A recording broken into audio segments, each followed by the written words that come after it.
กระทรวงการเงินสาธารณรัฐประชาธิปไตยประชาชนลาวกับมหาวิทยาลัยการเงินเศรษฐกิจยูนนานสาธารณรัฐประชาชนจีนเซ็นสัญญา MOU ร่วมมือทางด้านวิชาการในวันที่10ธันวาคม2025ที่กระทรวงการเงินได้จัดพิธีเซ็นบทบันทึกความเข้าใจ MOU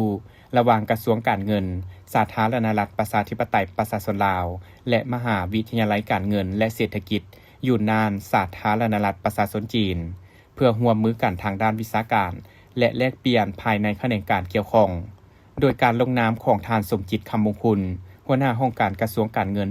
สาธารณรัฐประชาธิปไตยประชาชนลาวและทานยานหมิงห้องผู้อำนวยการมหาวิทยาลัยการเงินและเศรษฐกิจยูนนานสาธารณรัฐประชาชนจีนเข้าร่วมเป็นสักขีพยานโดยทานภูวงศ์กิตตวงศ์รองรัฐมนตรีกระทรวงการเงินพร้อมด้วยภาคส่วนที่เกี่ยวข้องทั้งสองฝ่ายการเซ็น MOU ครั้งนี้ทางมหาวิทยาลัยการเงินและเศรษฐกิจยูนนานเห็นดีให้ความช่วยเหลือทางด้านวิชาการแก่กรมคุ้มครองการบัญชีกระทรวงการเงินก็คือสร้างตั้งระบบสอบเสิ่งคุณวุฒิด้านบัญชีรวมมีพัฒนาปึ้มแบบเรียนการฝึกอบรมการสอบเสิ่งและการรับไปยั่งยืนสำรวจการสร้างตั้งระบบสอบเสิ่งและพัฒนาวิชาชีพการบัญชีที่เหมาะสมกับสาธารณรัฐประชาธิปไตยประชาชนลาวในระดับต้นระดับกลางและระดับสูง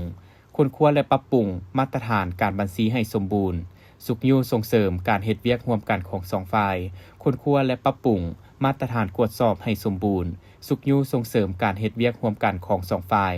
การแลกเปลี่ยนและฝึกอบรมพร้อมกันนี้มหาวิทยาลัยการเงิน